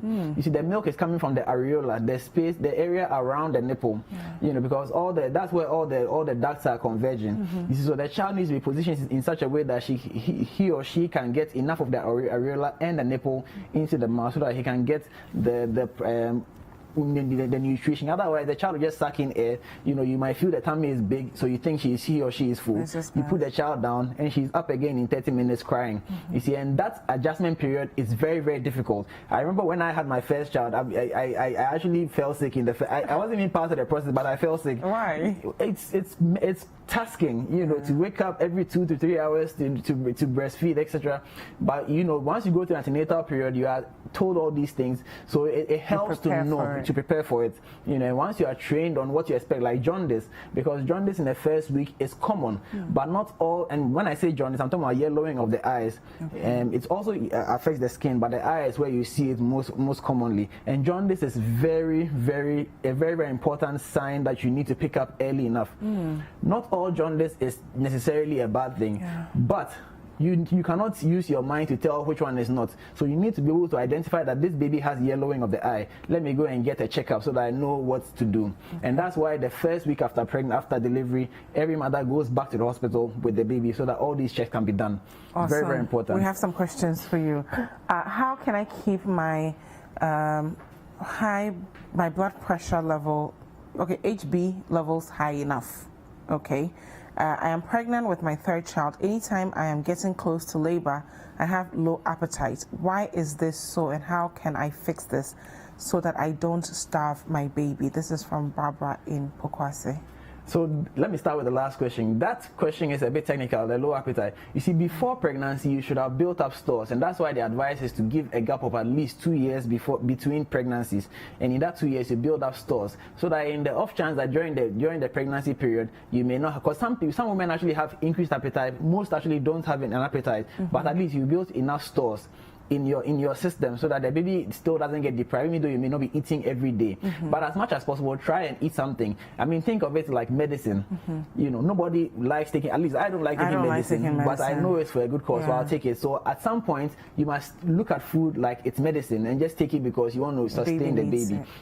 Now, the lady who spoke about HB, your HB being low, it's a function of your iron stores. HB means hemoglobin. It means the anemia, yes. And anemia is very common in pregnancy. Again, because the pregnancy process itself causes a dilution of your blood, because the blood needs to thin out so that it can pass through the placenta and exchange with the baby. So there's some dilution. So if your HB is already on the borderline and there's that dilution effect, it causes your HB to drop. So as much as possible, it's still related to my first point. If you have built up your stores enough, it should cover for it. If not, report to the hospital. They'll give you some supplements, iron in particular, to help boost the HB. And then there was a third question. Chrissy says, how important is medication during pregnancy? Well, which medication are we talking about? There are some key medication that every pregnant woman should be on, and I touched on it when we had the session on antenatal. Even before you get pregnant, every woman should be on folic acid.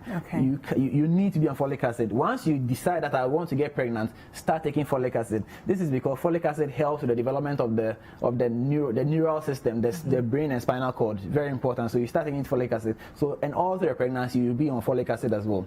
Multivitamin, very important, because like I said, the baby is feeding off of you, so you need multivites. Then you have your iron as well. Almost every pregnant woman, it's rare for a pregnant woman not to be given iron. So once you're pregnant, you will be given iron because you want to beef up your stock so that your baby can get something off of you. So those three are critical. All other medication will depend on what situation you are managing. So if you're hypertensive, you may be given some type of hypertension medication, because not all of them are conducive for the baby. So they will give you some particular ones. Same with diabetes and other conditions as well. Thank you so much, Dr. Kelvin Owusu, for being with us. Thank you very much for having me. Where do we follow you on social media? Well, I'm on Instagram at Kelvin Owusu MD and Facebook as well, Kelvin Owusu MD. Thank you, Kelvin Owusu MD, for being Thank you very much. Don't go anywhere. We'll be right back.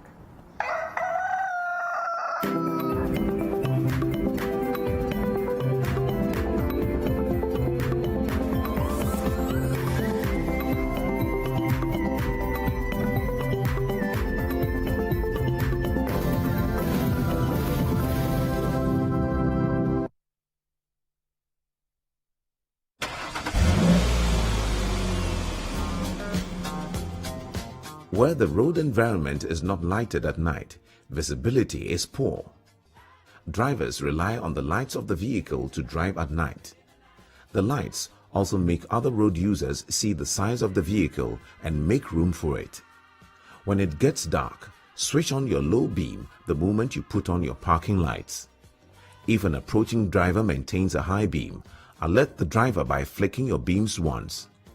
Do not retaliate with your high beam because it will blind the approaching driver who could run into your vehicle. The high beam should only be used when you are the only driver on the road. Stop road crashes now. Stay alive. This road safety education is brought to you by the National Road Safety Authority. During tough times, we need a competent leader we can trust to keep us all safe.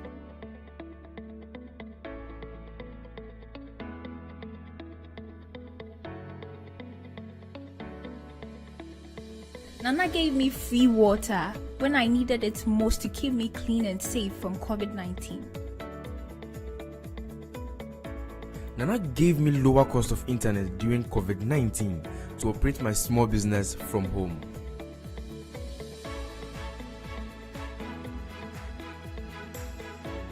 Nana told us to trust him to keep our children safe from COVID-19 when we sent them back to school. Nana was right. Nana gave me free electricity in my hour of need during COVID-19. Nana told us to trust him to keep Ghana safe from COVID-19.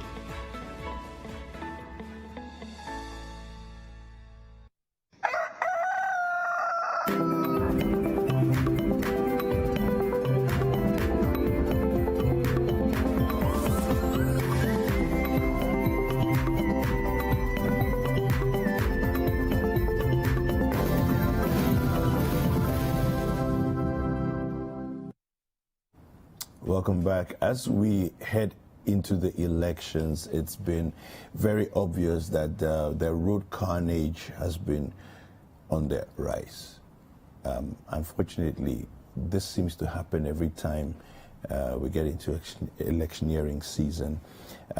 It's important for us to have this conversation to be able to advise and to be able to educate the drivers across board, you know, especially those who are driving election-related vehicles, so campaigning, you know, and all of those things, political campaigns and so on. I have Mr. Henry Asumeni. He is a senior planning manager with the National Road Safety Authority, and he's going to help us to get into this conversation. Good morning, sir. Good morning. How are you? I'm good. All right. So, you know, just in the last couple of weeks, we've had a few stories. We had 6 members of NDC support team. They died in a road crash during a campaign thing. Also, just I think it was a couple of days ago, another person died. Again, it was still a campaign-related thing. what is the National Road Safety Authority doing about this? Okay, thank you very much. And I think news just in is that the convoy of the second lady has been involved in a crash. Wow. But not her vehicle, I think one of the other vehicles. So we sent some condolences to the families of the injured. So far, no death has been recorded, but there are 3 critical injured persons at the hospital. Yeah. Okay, so thank you very much. One thing that we experience, especially during election years, is the movement of people because of campaigns. Hitherto, maybe people wouldn't be moving, but on election years, because of campaign, they need to go around the country, and that allows people to spread, people to move, people to roam. What we realize is, as a culture in Ghana, sometimes when we attain some offices, we feel that we are not part of those that the laws are made for. Yeah. So we tend to use the road as we want to, not as the road is supposed to be used for. We tend to speed. We tend to drive for long hours. 2 things that can be attributed to a lot of times to these type of crashes in election years is 1, speeding, 2, fatigue, and then the third one is the disregard for road traffic regulations. So I'm sure, I don't know where you live, but where I live, there's a lot of traffic on the road. Sometimes when you are coming, you see these, in quote, high-class citizens. Those who use the V8s, those who use the posh vehicles, passing by you, blowing their horn that give them way for them to pass. When you're on the freeway too, sometimes they pass you with the speed of lightning. Sometimes you don't even see the number plate of the vehicle because of the speed at which he passed you. But we should all know that the speeds, the roads have speed limits. And in Ghana, the only road that you can go above 90 kilometers per hour is the Tema-Accra motorway. Yeah. And even that one, we advise that because of the encroachment, because of the lay-by, because of the outlets that has been done on those roads, we advise that you go up to the 90. But apart from that road, there's no road in Ghana that you can go above 90 kilometers per hour. What happens most of the time is that, 1, because of meetings, we don't move early. Let's say I want to go to Kumasi today. I am on a campaign trail, but I'm in Accra. Maybe I need to see to certain things. I want to be in Kumasi by 3 o'clock. I would wait till around 12 before I move from Accra. Now, I would instruct my driver. Sometimes you don't tell the driver to speed. You only tell him, Charlie, I need to be in Kumasi by 3. Then he looks at his time, and he knows that you are telling him that he should Step on it. He should disregard road traffic regulations. He shouldn't tell you he's tired because you need to get to your destination by 3. So we developed something called the Road Safety Code for political parties. We developed it way back in 2008, but it's been revised this year, that is 2020, if I may just show it. Yeah. And Road Safety Code for political parties. Yes. Okay. And they have copies. All political parties have copies since 2008. Okay. And this year we have met them at regional level. All the region we met them at regional level, and we have also met them at the national level, where we shared with them the content of this code. If you go through this code, I would like to talk about the busing because of the recent happening over the weekend of the NDC supporters. May their souls rest in peace. But before I go on, I always say something that. Now the NDC have lost 6 people. They are potential voters for them. They would have voted for them, we are sure. Even a 7th. Yeah, we are sure they would have voted for them. So when these things happen, you tend to be losing your supporters. Now you lose the people who would go and vote for you because you want their vote. Now they are dying, they are not voting. Yeah. You also lose the people who we are trying to come and govern, because if we all die, who do you govern? There's no one to govern. So let us all try as much as possible to work within the realms of the law. Within this political code that I'm talking about, there's a section where we talk about the busing, transportation of party supporters. And it comes with the buses because normally they are transported in buses. We shouldn't overload the buses. Yeah. You see, what happens when you overload a bus is that every vehicle that is driven can be maneuvered at certain angles. Now, when you overload such a vehicle, the maneuvering is minimized. So maybe a turn that he could have just done and nothing would happen. Now, when he does that turn, he may fall off. Let's just take a tip. I mean, it's not that I want to put one political party in the spotlight, but let's just take what happened over the weekend. Yeah. Some media reports are saying it's a truck, some others are saying it's a bus. But whatever it was, when you listen to it, the cause of the accident was that a motor rider crossed the vehicle. Yeah. Now you ask yourself, at what speed was this vehicle going that a motor rider would cross it for it to lose control? That's the first thing you ask yourself. Now you look at the road where the thing happened, and you look at it, was that area convenient for the type of speed that would allow such an accident to happen? No. It is on the Adra road. Yes, if you look at that road, I think it's a newly constructed, it's very smooth. But it is passing through a lot of villages and towns. Yeah. And then we all know that when you are driving on such a road, your speed limit is 50 kilometers per hour. So if you were driving at 50 kilometers per hour, I beg to say that I don't think you can lose control of your vehicle. Or even at 80. There really isn't. I mean, of course, unless you're like you said, overloaded the vehicle, and so in your normal maneuvering it won't work. At 80, you shouldn't. If you're going to swerve a motorbike that's trying to cross you. And then sometimes it could be inattentiveness. You see, one of the major causes of accidents in Ghana is inattentiveness. When you are paying attention on the road, if your senses are all geared towards the driving, you tend to see a hazard about 50 kilometers away, which meant that, let's say he was driving, he would have seen this motor rider about 50 kilometers away. Yeah. So let's say in the event that you see the motor rider, the first thing you ask yourself is when it comes to the driving task, we have some questions we ask ourselves. The first question you ask yourself is, what can I see? Yeah. As you are driving. So let's unfortunately I'm centering on this bus event. So the first question the driver should ask himself, what can I see as soon as he looks on the road? Okay, I can see an Okada rider, sorry, not Okada, a motorbike rider coming from the left.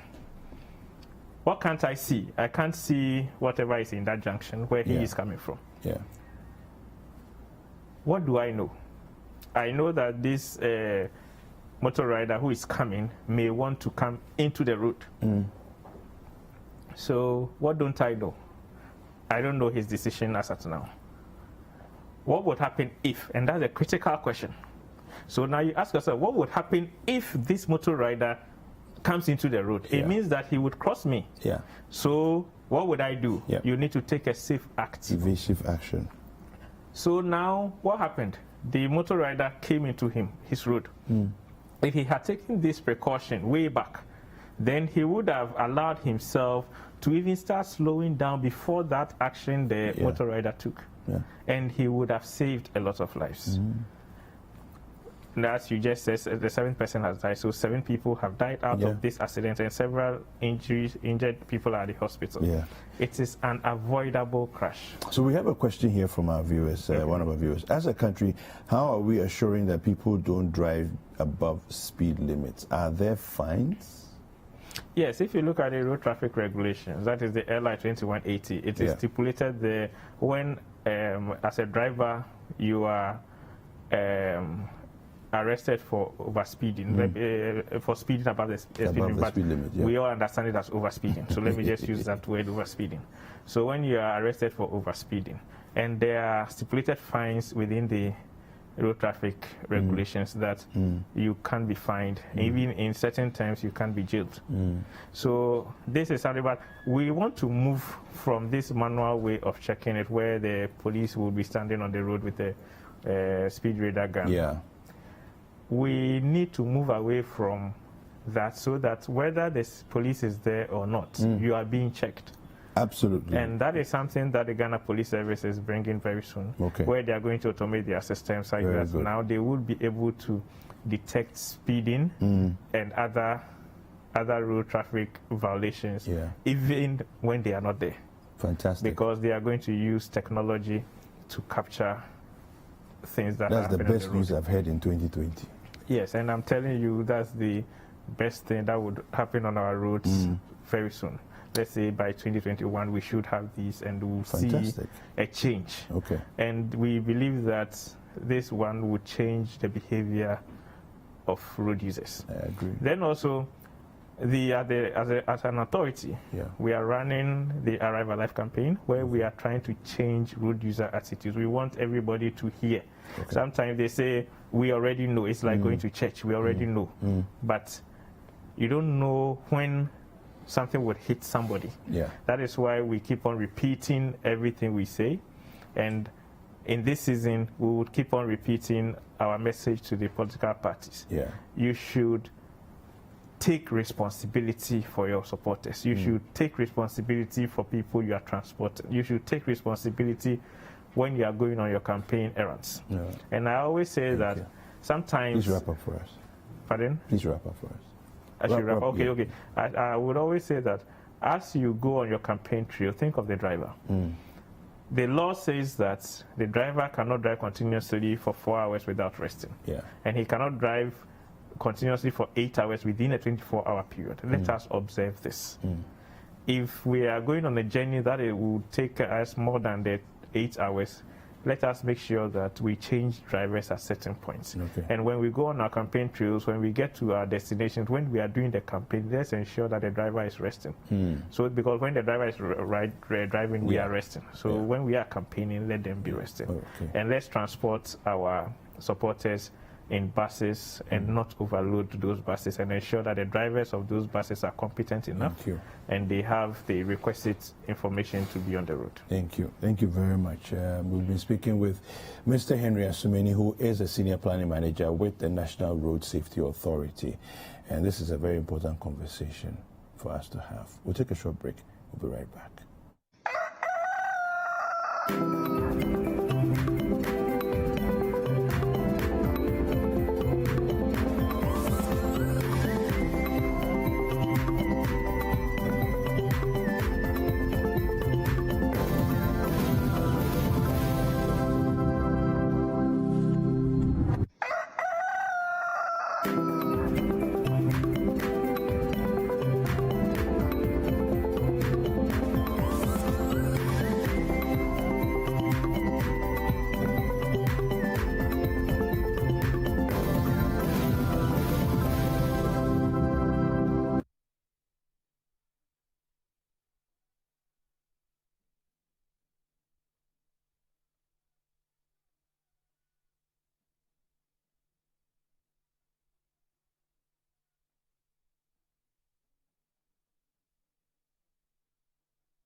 All right, welcome back, and it's time for us to talk entertainment. So Kwame Dazi and Ato Kwame are here with me, and we're going to get into the conversation. Good morning, gentlemen. Good morning. Good morning. What's up? Oh, we're good. You're looking sharp, I have to say that. Oh, yeah, you're looking really sharp. You're making head this well. Yeah, so we're here to talk entertainment. I mean, we're getting closer to the elections. We'll start off first about talking about the music business. I mean, there's several conversations that have been going on since COVID came about concerning how our artists are supposed to take their music business, and we thought it's very important that we have this conversation because we have so many talented people in the country and they just don't know how to do music business. And so because of that, there is going to be a seminar, a workshop of a sort this evening at the Accra Tourist Information Center. So near the Jubilee House? Yes. So it is a program put together by Beyond the Return Secretariat, together with a group called the Bridge Africa, Bridge Zone Africa. Yes, they are organizing this event this evening to talk about how musicians in Ghana can market their music outside this country. And I think that is one of the major things that every creative or musician looks forward to having, crossing boundaries. You know, almost always we talk about musicians going international, and you cannot do the same things that keep you in Ghana expecting to go out there. So they want to look at the business side of music this evening, and I had an interaction with the CEO of Bridge Zone Africa, who is helping Beyond the Return Secretariat to organize this event, and he listed the people who are going to speak to these musicians this evening. So we can take a look at that video. Okay. Yeah. All right. Let's take a look at that video. Of music. So we're going to be talking about finance, we're going to be talking about marketing, streaming, branding, and all that. And we have 5 people on the panel. One Ghanaian who goes by the name Marco Kumante. We have Dante Winslow, who is a producer, composer, musician. We have Corey Abens, who's also the sales director for Radio 1, one of the biggest radio stations in the US. And then we have Vasta Jackson. Vasta Jackson is also three-time Grammy nominee, and he's a musician, a composer, a trumpeter, and he's already been to Ghana and even done collaborations with Stoneboy. And then we have Malcolm Xavier. Malcolm Xavier is an award-winning DJ in the US. He's going to be talking to us about how Ghanaian music can be played in clubs and pubs in the US. Kwaku, so that is it. So these are the people going to help our musicians understand how their music can cross boundaries, and I think it is a very good thing that they should get involved.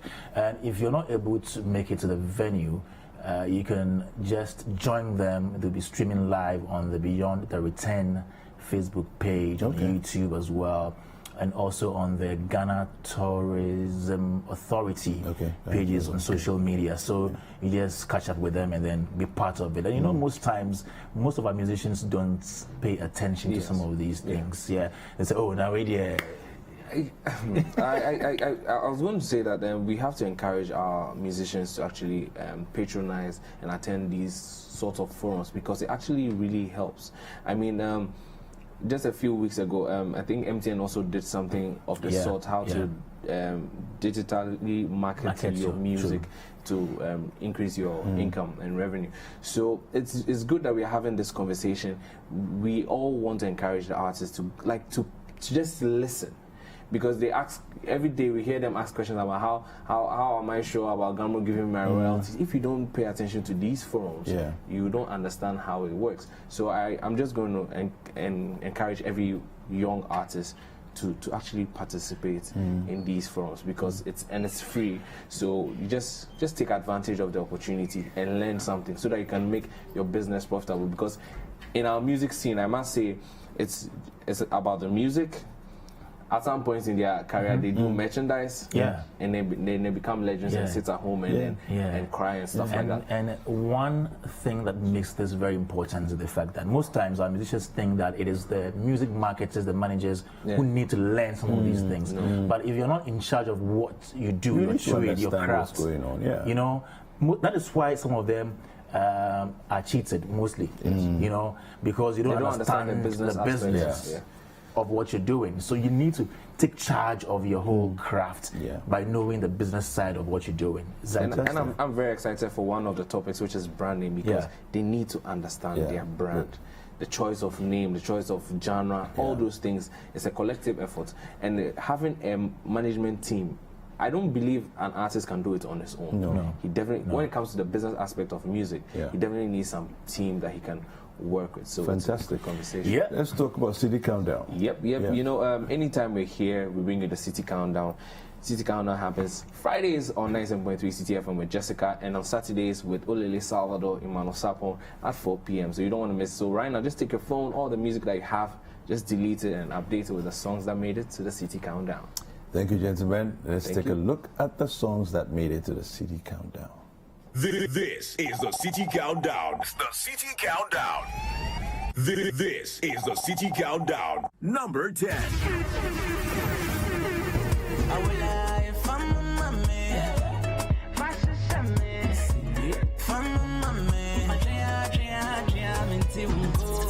Number 9.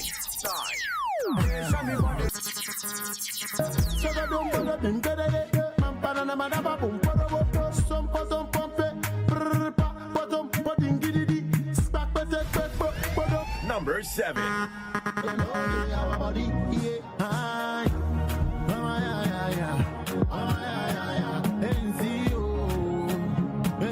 Number 6.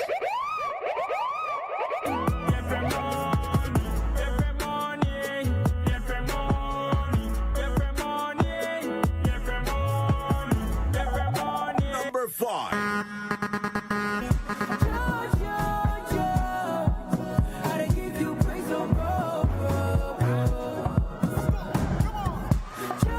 Number 4.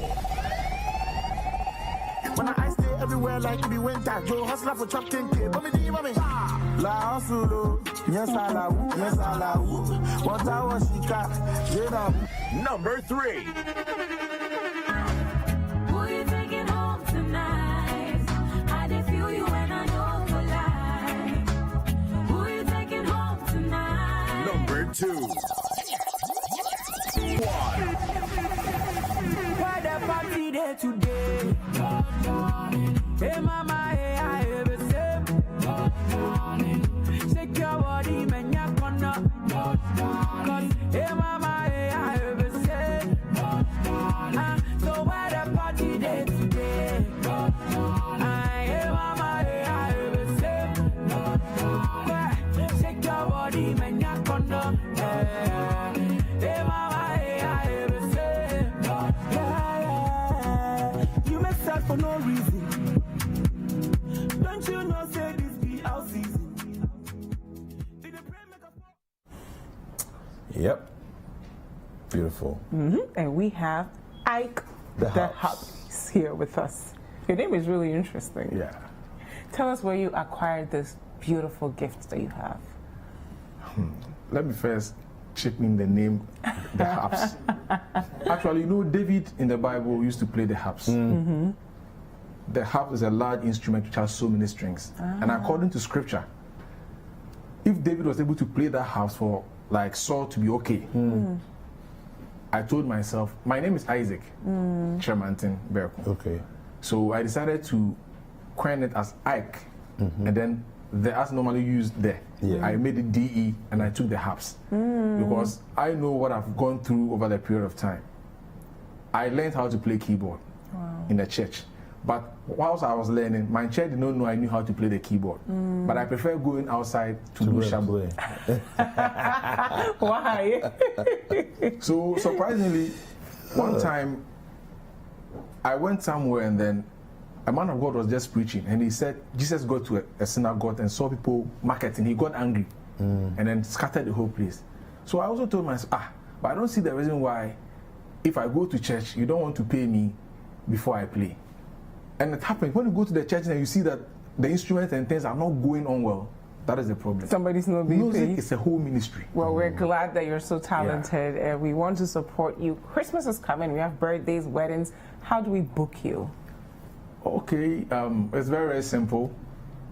Fortunately, if you go to YouTube, I have an account over there. Nice. The name Ike the Hubs. That is what I have for now. Okay. My number is there. Okay. What's your number? Give it to us. My number is 020 01 99338. Okay. 020 01 99338 is a WhatsApp number. Nice. And then the MTN is 0243 473855. Super. Awesome. When you call and I don't pick, just Send you a message. Yeah. So what I'll be doing is more of birthdays. You see, COVID has taught us lesson. Yeah, events. Okay. We were here when Koreans, some ladies came to sing Ghanaian songs and we were happy. Exactly. So I also adapted that strategy. I'm learning almost all the anthems we have in the world. Wow. That is what I'm doing. So you'll come back next time and do it with us. Yes. Thank you so much, Ike the House, for staying with us and sharing this gift of yours with us. Thank you. And thank you at home for staying for this edition of Breakfast Daily. I have a special birthday shout out that I almost forgot. Happy birthday to Selassie Kelvin. I love you with all my heart and I wish you all the best. This is coming from your loving father, Paul, who is one of our best cameramen here. And of course, our director's big sister, Na Ashoko is celebrating her birthday today. We wish you all the great things that life has to offer. She's such a beautiful Yes, soul. an amazing soul. Yes, she is. Absolutely. Well, after we end the show, the nation building update is coming up, and don't miss that as well. Yeah. My name is Dziffa Akua. And I'm David Kwekusechi. Bye. Take care of yourself.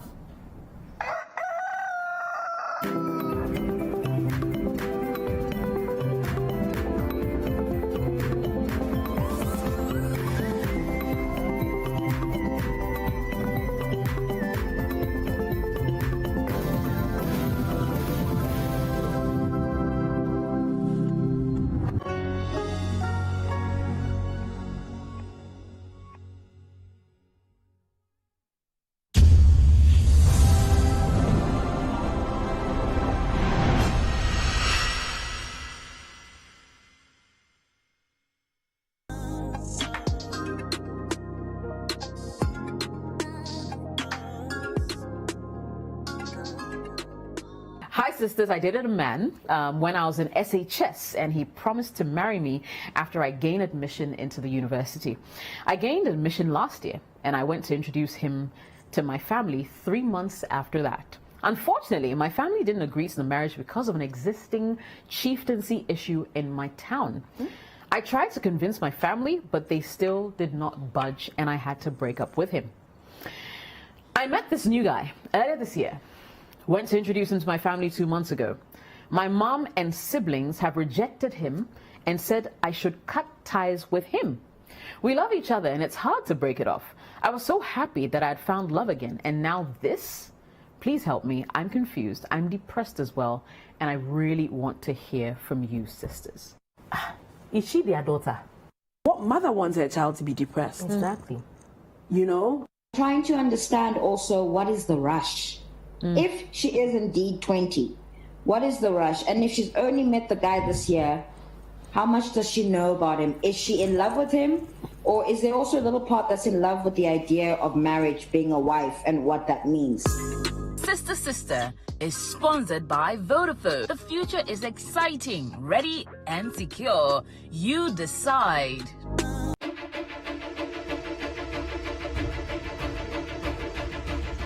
Ghana goes to the polls on December 7th, and City TV gets to work.